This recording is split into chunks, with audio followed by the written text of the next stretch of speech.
Welcome to our very, very special landmark 180th episode under our conversation series under Trends Literature series. Today, we are absolutely delighted to welcome Pragya Agrawal. She is a landscape architect and also the author of this most wonderful book, The Renunciation, which has been published by Rupa.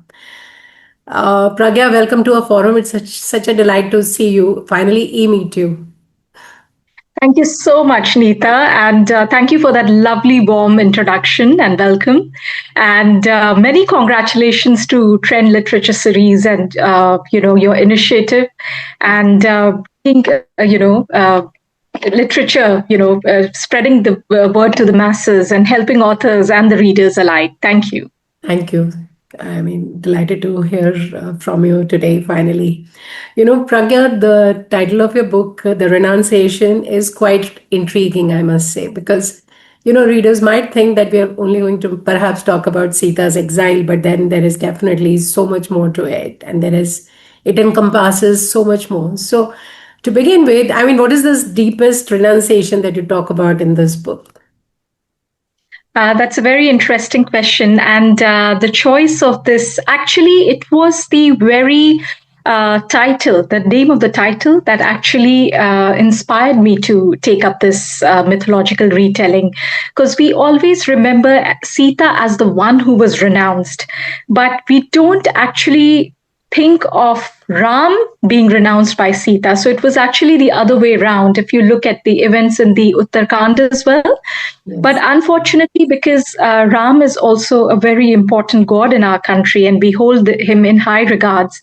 So either we become very uncomfortable whenever we talk about what happened between Sita and Ram, and so we want to brush it under the carpet, or we try to justify saying that it was a different time.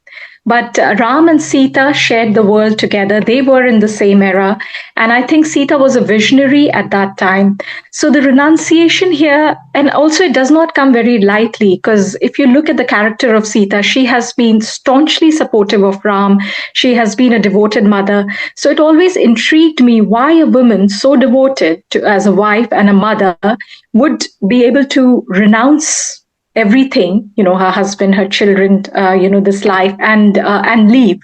So I think it came from a place of deep emotional rupture to be able to do that. And because, during the entire epic, she does have these questions, but then she doesn't pose them very vehemently. She kind of, is very subdued.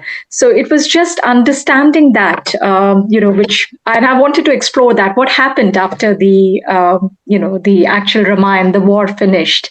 So I wanted to explore that part. Definitely a very, very interesting read. But why did you pick up this story as your debut novel? You started writing on a subject, and I'm sure everyone is really praising the book. But how about you? How come you started your debut with this book particularly, this topic? And tell us in brief about the whole process. How did it come about? Yeah.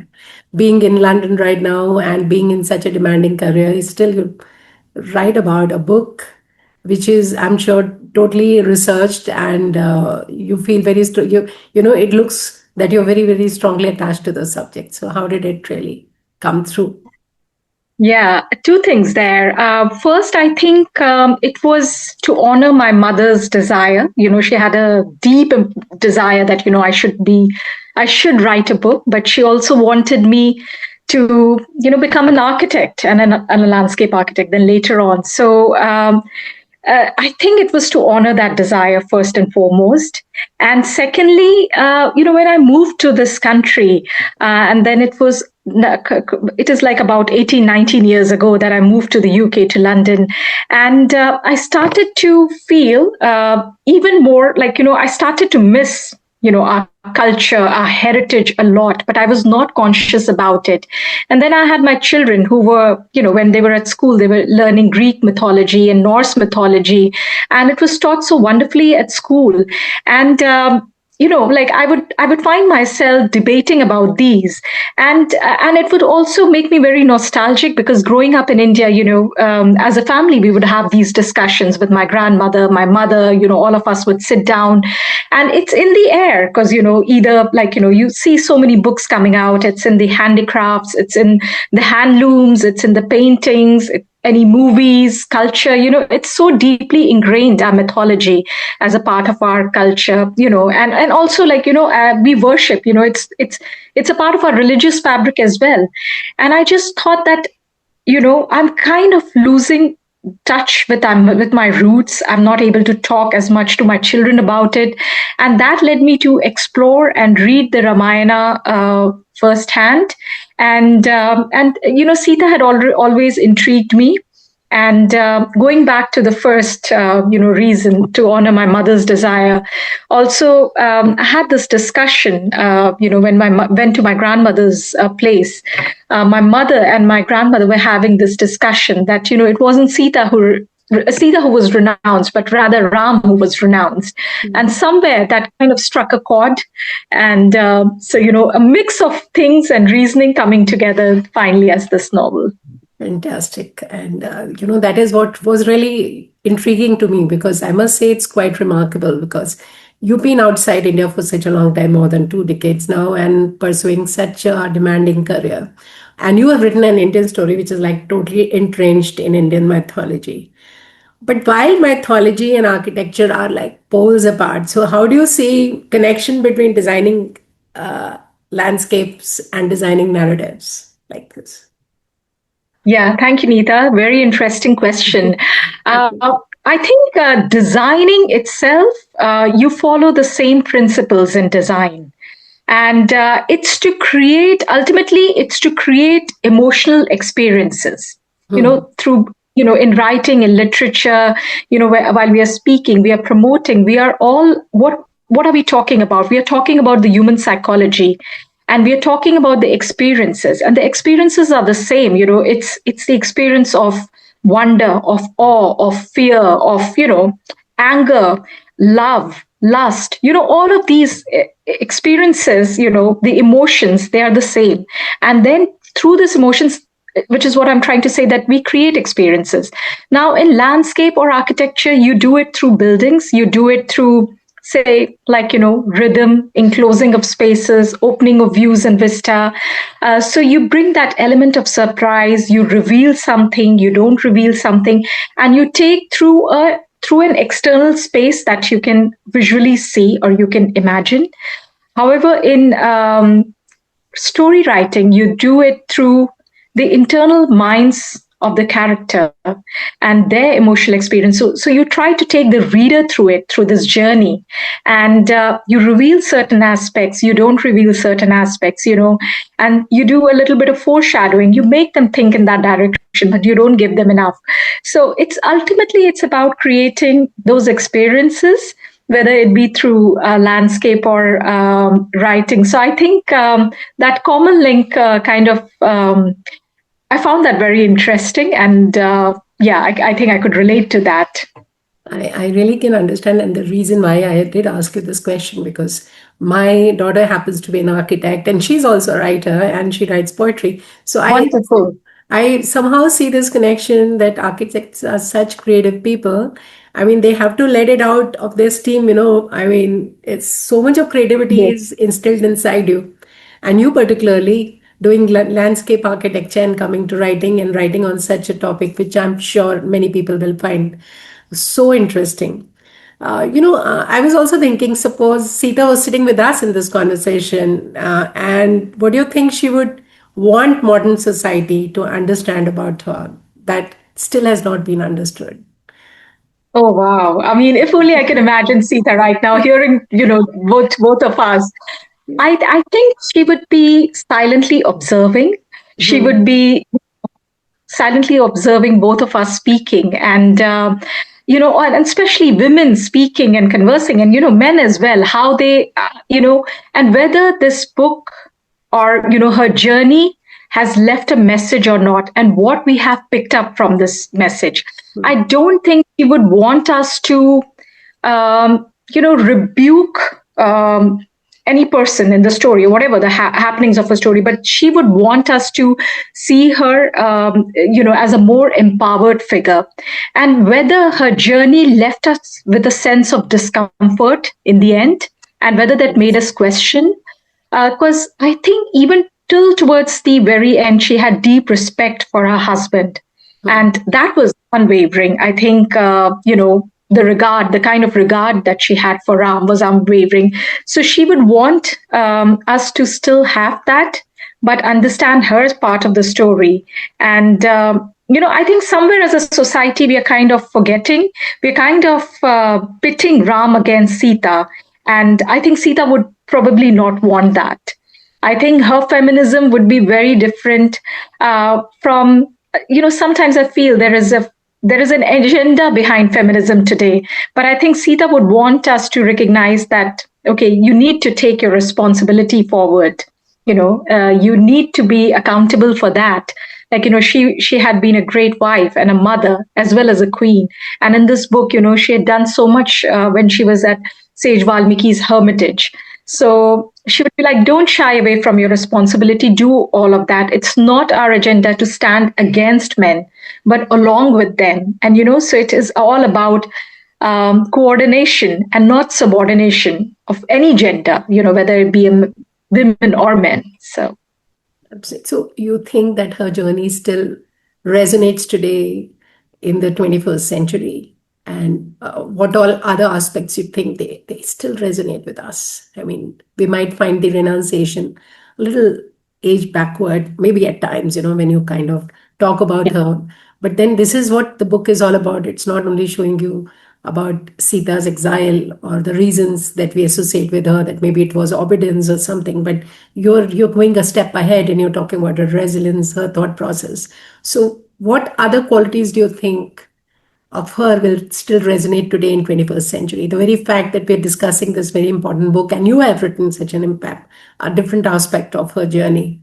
So today, if you could relate it, maybe some more parts of hers which you feel are still. Yeah. Yeah, Neeta, I think it is even more relevant today. So, for example, touching back on the feminism, the idea of feminism, I think, there is like so much noise these days. At least that's what I feel. That it's about pitting men against women, or in Sita's case, it was pitting Ram against Sita. But I just want to say that a hero is a hero, whether it be a man or a woman. So I think the gender differentiation has to just dissolve over there. I don't even want to call it a feminist retelling. I want to call it a heroic retelling, if I may. And I think it is so important because what I want to say, like how differently I view Sita is she was not a crude moralist. She was ready to bend rules, and that's what we should do. We should not take, like, if something is our duty, we should be able to adapt it to suit the larger cause. For instance, Sita was not very happy, at least in my book I've written, that whatever call Dashrath took, to appease KK, but it was chicanery of KK. It was not going to be fruitful to the future of Ayodhya or to Ram, but it was only good for the white image of Dashrath, nothing else. And Sita wanted Ram to stay back and look after his kingdom. Also, during the when she sent Lakshman to look after Ram during the Golden Deer episode, she kind of says a lot of things to Lakshman which she knew were not true. She even kind of questions him. She says that, oh, it's because you've got your eyes on me, and you want Ram to be in trouble, so you'll be left alone in the forest with me. Now, she of course did not believe in all of this, but she said it so because her purpose was to save Ram. So I think that is what we need to learn. That you need to be able to, you need to be flexible, and you need to adapt to serve the larger cause. I think that's very important. Absolutely, you've got a point there. This book, I saw that your introduction definitely is very, very important.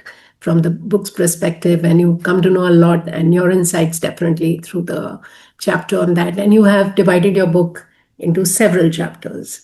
So, what was your thought process? I mean, did you have the plan in mind, or it kind of unveiled while you were writing about her? And there were so many things that you discovered about her, and so many things got added. So, it's very important for our readers to know about your process of writing this book, and how did you really kind of get it together? How much time did you take? It's very important for the new writers definitely to get inspired and write such a interesting historical mythological book, I would say.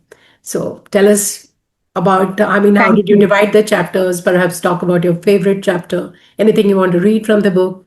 The floor is yours. Thank you so much, Neeta. Yeah, I think how I started approaching it is, I'm not trained as I've not done any course, towards, for writing. And how I approached is I was very clear about the concept, about the core idea. So I would say whoever is an aspiring author, they have to first think about it, before you put pen to paper. And I know there are different kinds of writers. Some are pantsers who just sit down and they type and they write, and something takes over. So I think for any creative journey, firstly, there is the submission that comes that it's not you who is doing the writing, but you're letting yourself be guided. And for that, like, just drop the ego and think about the bigger picture, be clear about it. So I personally let the ideas stew in my mind for a long time before I put anything to paper.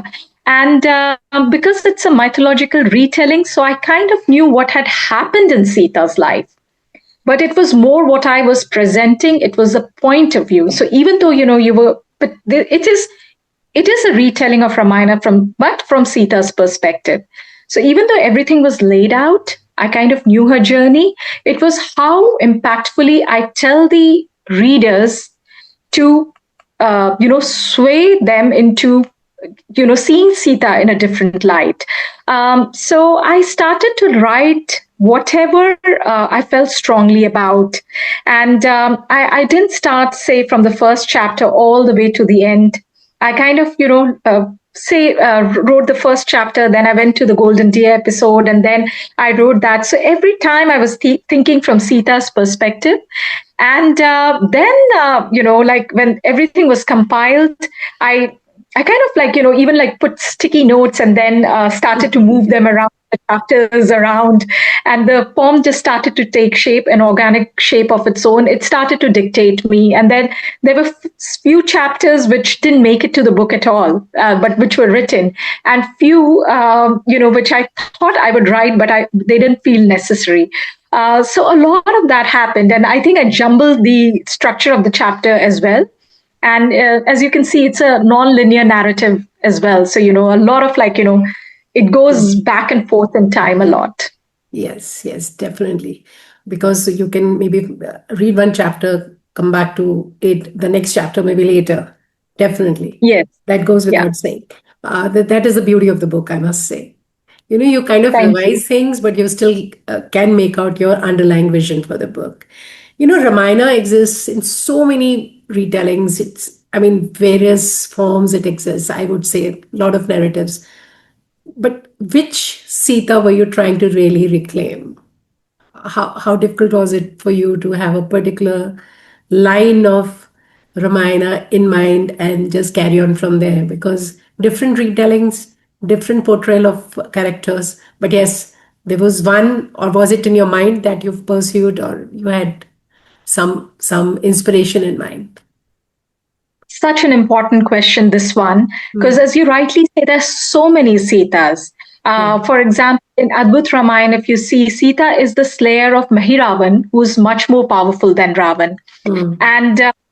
And she comes across as Mandodari and Ravan's daughter in certain Ramayans.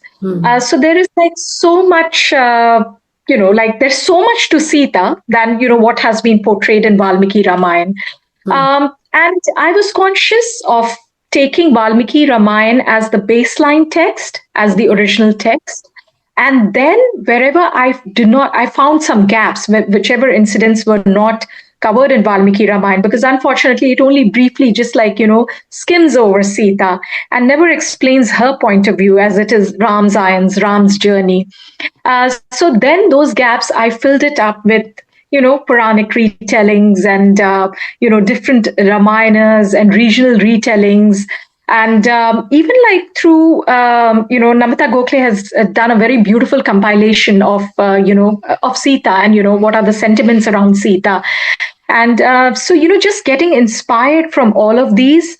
But because my book starts in the aftermath of the Great War, and once she's renounced, she's been sent to Sage Valmiki's hermitage. So I kind of imagine my Sita as a loving mother, and with motherhood there comes a certain vulnerability. There comes a certain tenderness to a character which may not exist, otherwise, if when you're young and you don't have like, so many different people you're emotionally attached to, and especially when it comes to children. So she has these two young boys who are now 10-year-old. So I kind of imagined her like that, somebody who, who's gone through a deep emotional rupture, still holds regard for her husband, and then she has these two children. So I kind of imagined her as vulnerable, and then to show how that woman had such a clarity. So it was, it was her transformative journey that I was interested in, like, somebody who's so subdued, and then she ends up taking this call. So almost like showing her spiritual journey that I was interested in. What might have brought about that spiritual transformation or that clarity of thoughts to take that decision is what I was interested in.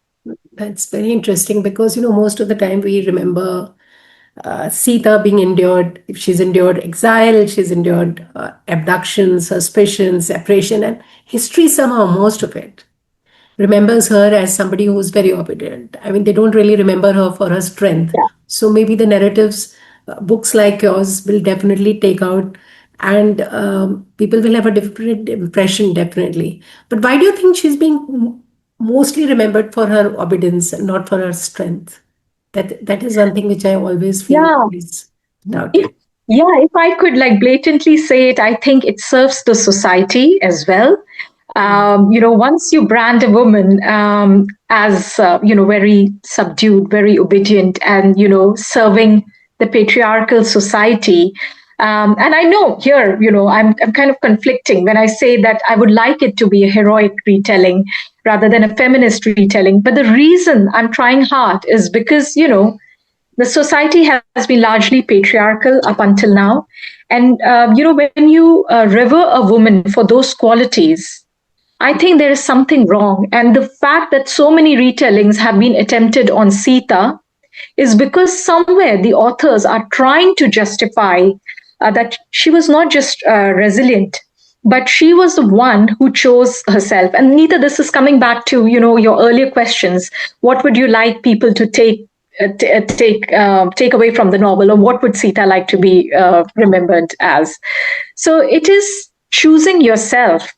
It's good to love others, it's good to love your family and everyone, who's dear to you, but choosing yourself is equally or so much more important. And this is what Sita has done. We never remember her for that. It would startle a lot of people if we say that Ram was renounced by Sita. But that's not even the intention here. The intention is Sita chose herself, if I may say so, rather than it coming through a negative or a bitter or a feeling of hurt. But it was self-love, yeah, and just honoring oneself. This book is around 300 pages, if I remember right. And Yes. what are your favorite chapters? I did ask you a little earlier too. I mean, I think we have not discussed that part. So, what is your favorite chapter and why? I would Oh, definitely like people who have not read the book, just jump to it and read it. So, we need to know about your favorite chapters. Few things we still have time, so I'm sure yes. we can Thank listen you, to you. Neeta. Yeah, I think a few, if I may say so. Can Okay. I, like, if Sure, please. absolute favorite would have to be the last one. Mm. because that's, even though that's the last chapter, that's the climax, but it's almost like a turning point as well, because up until then, Sita goes through these waves of emotions, different emotions, but it has to be the last one. And the second last, if I may say so, it is the fire that raged, which is the Agni Pariksha episode. With that is when Sita meets Ram for the first time, and Okay, exactly. something just flips. Mm. So I think that would be my second last chapter, favorite chapter. Mm. And the third favorite chapter would have to be the boys, the little boys. They bring a certain sense of tenderness to the story as well, and they're so endearing. So it is Mm. when they go to Ayodhya and they meet Ram for the first time, but they are unaware, they don't know that he's their father, and their interaction with them, and just being so besotted by the whole glamour of Ayodhya. And they are simple hermit, ashram vasis. So the third favorite would be that. And anything else that you would like to tell us about your publication? Perhaps you got in through Rupa, and I think they Yes. fairly have such beautiful line of books. So how did Yeah. that So happen? yeah, I think I've been very lucky. So I pitched my book to the editors, and with writing, there's no end to editing. You can just keep going on and on and on. And one day I was like, okay, just enough is enough. Like, why don't I just pitch to my editors? And I think I applied to four of them, and I heard within a week from Rupa Publications, from Yamini Chaudhary, who was then the editor of the commissioning editor of Rupa, and she wanted to read the first three chapters, and I was like, I just could not believe it. I was. I think I was just so stunned, and I sent her the first three chapters, and then she came back within 3 weeks, and they took the book on board, and after that, it's all just been such a dream. And all I would like to say to aspiring authors is, if you would like to publish your book, don't burden yourself with the worry whether it will make it to publishing or not. At least know that it will definitely have some readers. If not, a lot of people, then definitely you. So it will find its readers. So don't worry about that, and just believe in what you're writing and just do it. And just miracles just happen, and for reasons you can't explain. So I think, yeah. No, no, definitely a lot of compliments to you for writing such a wonderful book. I mean, it'll. I foresee. I mean, I can see this being maybe perhaps made into some kind of series or something, because this is a very different perspective, definitely. And Thank what you. wonderful reviews! I've been reading a lot of reviews. Your book's been getting in leading newspapers. So how does it feel to be able to kind of being appreciated so much? And any particular review that you like to share, or somebody's just giving you a comment which you felt that yes, this is why perhaps I was writing this book. Yeah, so I think the fact that it was covered in leading newspapers, and I remember as a child, my mom and my dad, they would sit outside on the veranda drinking their morning cup of tea, and my father would always read newspapers, and they would, like, things like, oh, one day, we would like to read about you in the newspaper, and I would like, oh, guys, like, please don't put so much pressure on me. But when it was covered in several newspapers, like the Hindu, Hindustan Times, and India Today Interview, and Outlook, I think it was just a deep sense of gratitude. I thought I would be elated, over the moon. I was jumping, but no such thing happened. I think it just, like, kind of yeah, just filled me with a lot of gratitude and stillness, I have to say. And I think when I read Malika Sarabhai's Yeah, review, fantastic. her line of endorsement in the morning, and had just woken up, and she had told me the evening before, that she's going to read it. And like, the fact, I just didn't know her personally, but to read that just kind of filled me with yeah, just so much gratitude, I have to say. And also it made me realize that you just need to believe in your capabilities, and you need to surrender. You don't need to think that it's your capability, but it's coming through a higher source. And just be the doer is what one should think. And what are your future plans? You're already writing a sequel, or maybe some of the chapters that you could not write, include in this book. Do you want to carry on with that, or maybe a different topic altogether now? Yeah, I think I would like to attempt another heroic retelling, and from mythology. Okay, I have thought about a few characters. lovely. They don't, yeah, necessarily be women, or they might be, Hmm. but it's just seeing them in a different light is what interests me a lot. How they have been understood through generations in a certain light, and then to be able to show a different perspective is what interests me a lot. So probably that. I Okay. think you wanted me to read an Yes, excerpt, that'll be is it? very nice. Yes, yes. Yeah, thank Maybe you. a I'm short sorry, I'm just, paragraph, one of your favorite yeah, ones. Yeah, that'll be yeah. nice.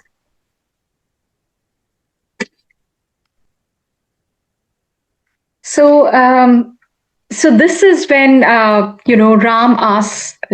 and Sita have met in Lanka after the Great War, and Ram questions Sita, and he asks her to leave, and he doesn't, as is contrarily believed, he doesn't ask her for Agni Pariksha, but she is so distraught and so heartbroken that she's the one who actually climbs on the pyre. There are a lot of burning pyres around, and then she climbs on one of them, and she lights it herself, because if she's just so distraught. And Sita looked at Ram, the burning torch still in hands. It was only when she saw Ram unblinking, staring back without a reply, that she let the torch drop. The fire started with a gentle cracking and popping, with splintering and hissing, and with insidious flying of sparks. But sooner than anticipated, it took to its intrinsic nature. Hungry flames leapt up and started to devour the wood, lending a bitter smell to the air. It raced around and encircled the pyre, turning the air hot. Sita's yellow sari and innocent face began to waver, the whole appearance dramatically and surreal, like it wasn't actually happening, like it was just an illusion, a mirage, a shameful trickery to the eyes. And just as the pernicious fire started to crackle the logs on top, a blaze of lightning stunned the sky. An extraordinary glare ruptured through. A few more followed in quick succession. The sky let out a deafening roar in condemnation of the drama beneath. Everyone looked up, petrified, except for Sita, whose eyes remained fixed upon Ram. The grey sky furrowed through with glowering silver lines. Sita was not alone. Someone was looking after her, someone equally aggrieved. Then the sky burst with a robustness that had only ever happened at her birth. Only this time, its heavy and mad raining was mixed with heartbreak that follows when trust is challenged. The flames covered. Everything was obscured from sight, everything immaterial. Only Ram and Sita remained in each other's vision. Oh my God, you've written so well. I was getting goosebumps and I could just picture everything what you've written. The whole scenario was coming in front of my eyes. And that is the beauty of this book. And I definitely recommend everyone to read this and give you the reviews. I think that is the biggest compliment for the author. And I'm sure you'll get a lot of positive reviews as you've been getting till now. I've been reading most of your reviews, and I was so happy to be interviewing you about this most fantastic retelling. I shouldn't say retelling, your views on how it was. Thank you so much for being with us today. It means a lot. Thank Neeta. Thank you so much for your kind words, and thank you for taking the time out. And it means so much. And and thank you for all the work that you're doing. Not just bringing this review, but for all the authors that you're doing, spreading the love for reading. And I really look forward to seeing you whenever you're in London next. Thank you. Very soon. Thank you so much. Thank you. What a Thank pleasure you. it's been today.